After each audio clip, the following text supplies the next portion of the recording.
Hello friends, இன்னைக்கு நம்ம ரொம்ப சுலபமான கத்திரிக்காய் கடையில் தாங்க எப்படி செய்யறதுன்னு பார்க்க போகிறோம். இது இட்லி தோசைக்கு அவ்வளோ ஒரு அருமையான சைட் டிஷ்ங்க. சாதத்துலையுமே விரசி சாப்பிடலாங்க. இந்த ஈஸியான கத்திரிக்காய் கடையில் வாங்க எப்படி செய்யறதுன்னு பார்க்கலாம். ஃபர்ஸ்ட்டு கத்திரிக்காய் கடையிலுக்கு நான் 300 கிராம் கத்திரிக்காய் எடுத்திருக்கேன். இதை நல்லா கட் பண்ணி தண்ணியில் போட்டு வச்சுக்கலாம். இப்போ ஸ்டவ் ஆன் பண்ணி ஒரு மண் பாத்திரம் வச்சுருக்கேங்க. இதில் ஒரு 4 டேபிள் ஸ்பூன் எண்ணெய் ஊற்றிக்கலாம். நான் தேங்காய் எண்ணெய் தாங்க வச்சு செய்கிறேன். உங்களுக்கு எந்த எண்ணெய் விருப்பம் இருக்கோ நீங்கள் அதை யூஸ் பண்ணிக்கோங்க. இப்போ இந்த எண்ணெய் சூடாகட்டும்.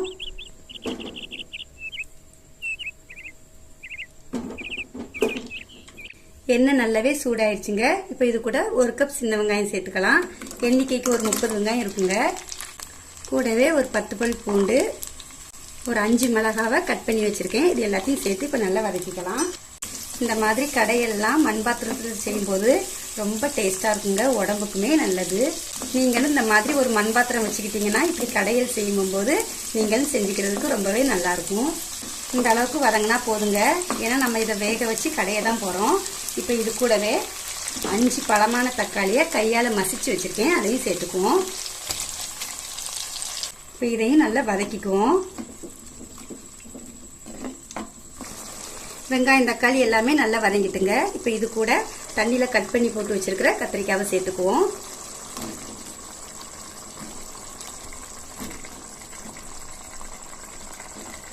இப்போ இந்த கத்திரிக்காவை நல்லா கிளறி விட்டுக்குவோங்க. கத்திரிக்காவை கட் பண்ணி தண்ணியில் போட்டு வைக்கும் போது கலர் மாறாமல் இருக்குங்க, அதுக்காகத்தான் அப்படி போட்டு வைக்கிறோம். இப்போ இந்த கத்திரிக்காய் கூடவே 1/4 ஸ்பூன் மஞ்சள் தூள், 1/4 ஸ்பூன் பெருங்காயத்தூள், 1/2 ஸ்பூன் சீரகம். இப்போ இது எல்லாத்தையுமே நல்லா மிக்ஸ் பண்ணி விட்டுக்குவோம்.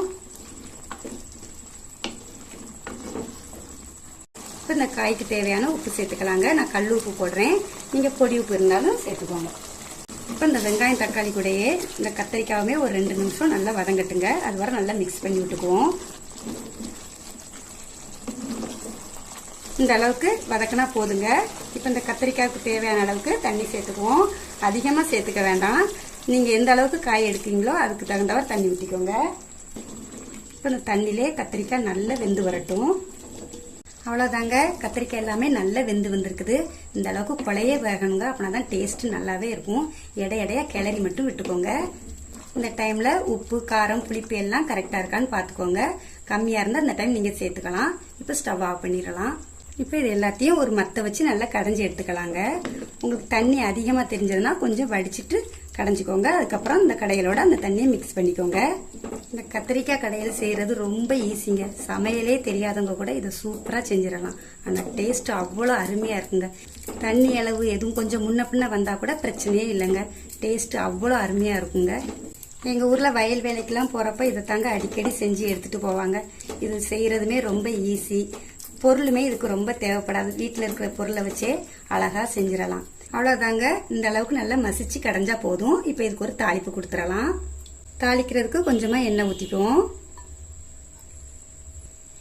எண்ணெய் நல்லாவே சூடாயிடுச்சு. அது கூடவே 1 ஸ்பூன் கடுகு உளுந்தம்பருப்பு, 2 காஞ்ச மிளகா, 1 கட்டு கருவேப்பிலை, கொஞ்சமாக மல்லி இலை.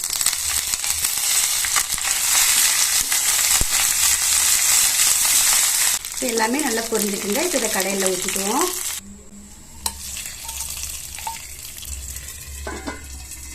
அவ்வளவுதான், அருமையான கத்திரிக்காய் கடையில் சூப்பராக ரெடி ஆயிடுச்சுங்க. இது இட்லி தோசைக்கு இதனோட டேஸ்ட்டை சொல்லவே வேண்டாம், அவ்வளோ அருமையாக இருக்கும். சாதத்துக்குமே விரசி சாப்பிட சூப்பராக இருக்குங்க.